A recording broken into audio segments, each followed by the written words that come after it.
to video number 5. If you haven't liked and subscribed to the channel, make sure to like and subscribe. I am super excited. There's a lot going on right now. And really what I wanted to talk about today has to do with how to increase your sales. Okay, so if you're in a service-based business, you always heard those sayings, don't worry about the competition, worry about yourself. Those are all key things that people say, but what does that really mean? What I'm going to do today is I'm going to use my company, Amigos Tutoring, and show you guys, if you do have a service-based business, if you have an idea of a business that you want to open, whether it be product or service, how to really differentiate yourself. I'm going to show you guys how we do it here at Amigos Tutoring, and you can apply a lot of these things to your physical office or the process of how you guys would be selling your physical product, and depending on where it is down the line. So just a few tips. I always tell people I am the owner of Amigos Tutoring, but I don't have more degrees than the competition. I did not create rocket science. I am not a better tutor or a better teacher than other tutoring centers, and I never claimed that. But what I do claim is that we do provide better service. When you are providing better service, your core values is what really holds you down the line.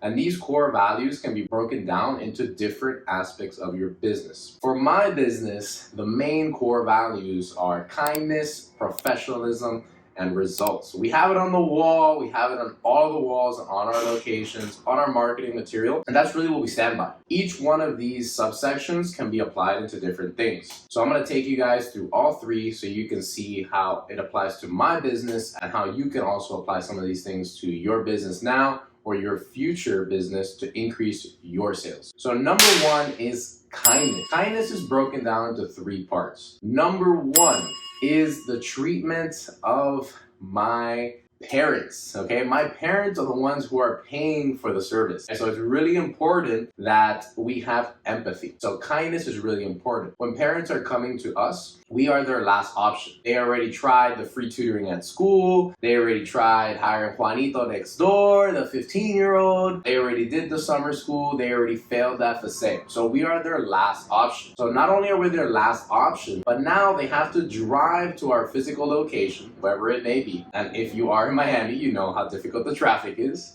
And as well, now they have to pay us for the service, and the student does not want to be here. So it's very difficult, frustrating for them to come here. As well, many of our parents don't speak English. So we are really their one-stop shop for that type of service. So kindness with the parents is key. We really have to understand that they come to us stressed. They come to us as their last option, and they want to be told what to do, how to do it, and how to really help those students. So kindness really with the parents is the first step. Number 2 is kindness with our students. So when students come to us, they've already been told by their teachers that they might not be doing very well. They might get bullied by their friends, that maybe they're dumb, or they're the stupid kid, that they don't know anything, or they just don't care. So there's a lot of reasons why the student will be coming here, but we are not a soccer park, and we are not an arcade game. So when students come here, they tend to be pretty frustrated, especially most of them, they get here, they don't even know what they're going to be doing today. The parents just put them in the car and say, hey, we're going out. And they get here and they're like, what? It's a surprise. When a student does come on in, we do try to make sure that we find something positive about the student. So, hey man, cool shoes. Hey man, I love your haircut. Hey man, I love your muscles, show me your super pose. We try to find something either that the student likes or find something to compliment them on, because that positive reaffirmation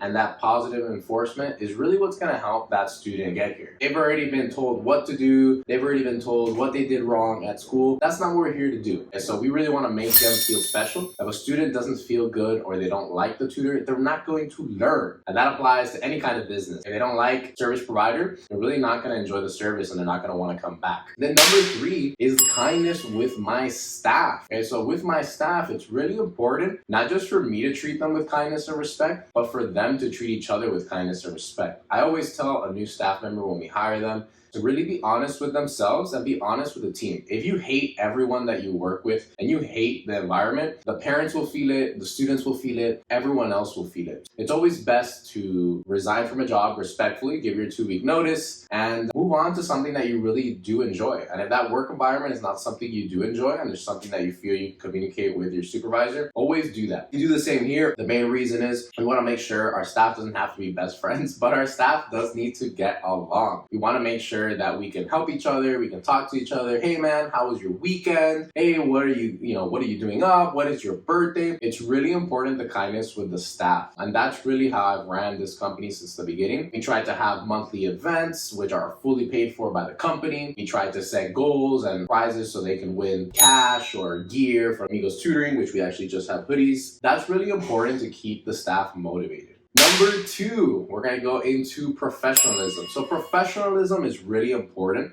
when you're trying to set yourself apart in the business platform. So for us, I'm gonna start you from outside all the way into the inside. Step number 1, the outside of your facility. If you have a brick and mortar store, the outside of your facility already sets the tone. If it looks bad outside, the windows haven't been closed, the signage is all rusty, that's the first impression that the clients are gonna get of it. If they come here and they already see something bad, their intentions and when they come in here is already gonna be a negative perspective of the place. So number 1, the outside, you need to clean your facility. Even from the outside, go out there, sweep it up, make sure it's good. If you have a property manager, make sure to complain if it's not you that's making the mess. But that is really important. Number 2 is gonna be when that first client first walks in. So it's really important. Smell is very big to the psychology. Something that I really wanted to set my tutoring center apart is I did not want for parents to come in here and it smells like ravioli. That is the key thing. So at every single one of my tutoring centers, when you walk in, there's mandatory in our procedures is to light a candle. We keep that candle all at, hey,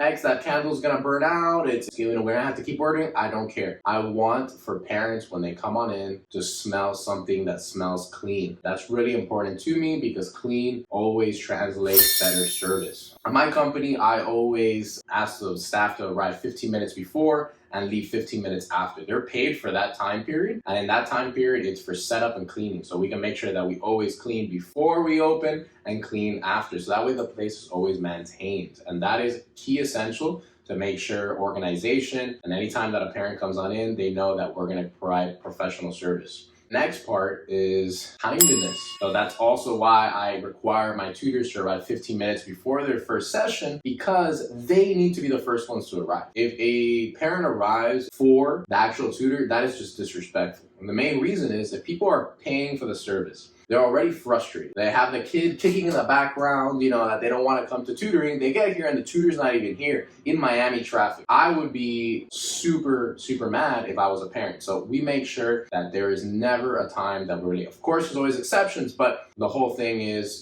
put it into your core value. As long as that tutor is on time, it smells good, and the place is clean, it's awesome. But also the tutor, the person who's going to be providing the service is really important. That's going to be the first impression, and that's going to be the daily impression that person will be seen. For my tutoring center, we don't wear jeans, we don't wear shorts, we don't wear relaxed attire. It is semi-professional attire. So all of my staff is wearing black or brown dress shoes, black dress pants. If they are tucking in their shirt, they do need a black or brown belt. They always are wearing their Amigos Tutoring shirt. If their Amigos Tutoring shirt is dirty, they will wear a long sleeve, solid colored dress shirt. They always need to have a clean face, clean attire, clean hair, gauges, no bigger than a quarter, no excess of jewelry. And when they are here, we want to make sure that they do smell good and they have taken a shower. You're not going to go play in the park soccer, come in here and change and wear the right attire, but you look like you just came out of a soccer game. So that's really important because that's going to be the daily procedure that they're going to be seeing. Another one that's big is we deal in a service-based business where most of our parents are Latin American. Tattoos. I don't care about tattoos, but the person who's paying for the service cares about tattoos. There is a stigma with Latin Americans. When they see a tattoo, they go automatic ganguero. That's the way it is, and I can't change everybody's perspective. It's really important to make the client feel comfortable. If I do have a tutor or somebody who we do hire, they do need to cover the tattoo, or they will need to wear a long sleeve. We do this to really make the client feel more comfortable, because that's just the reality of how it works. Okay, they're the one paying for the service, so we need to accommodate our needs to them. Still going into professionalism, 2 L's that I always tell people. It's being late and lying. And if you lie about being late, it's gonna be 10 times worse. As a core value in the company, honesty is very important. Honesty is good for communication between the team, communication between supervisors. That's really important. We've all had that day where we didn't hear our alarm, we didn't wake up, and we showed up to work late. It's always better to say the truth than to say an excuse, because we really want to make sure we have that open line of communication and that trustworthiness. It really goes a long way.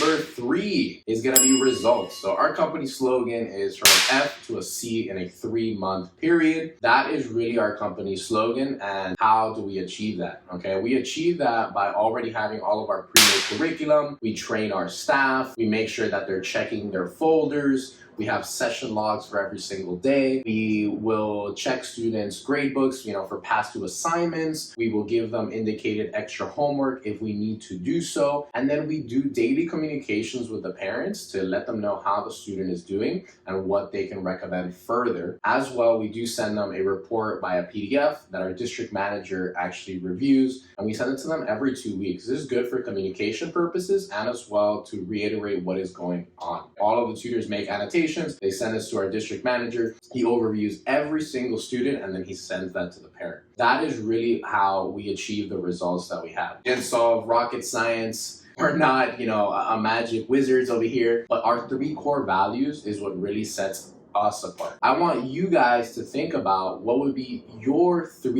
core values that would help your business or your idea or your future business. Write it down, come up with different names. It all depends for the type of business that you're going to have, and then break that down. Write it down. Like, how would I be able to actually achieve these? Because core values don't mean anything. Writing 3 words don't really mean anything. But how you're going to execute those 3 core values is really what's going to set you apart when you have a business idea. A lot of people will create ideas, will start a business, but they have their core values, but then they don't hold themselves accountable or they don't hold their staff accountable. And that's really the first step. If you want to see more content, I also post a lot of funny videos about my tutoring center of the kids. You can follow me at Xavier_Sotomayor305. And for those of you who don't know what 305 is, that's the area code for Miami. Thank you guys for seeing the video. Make sure to like, subscribe, and share this video with anybody who you feel might find it useful. Have a great day.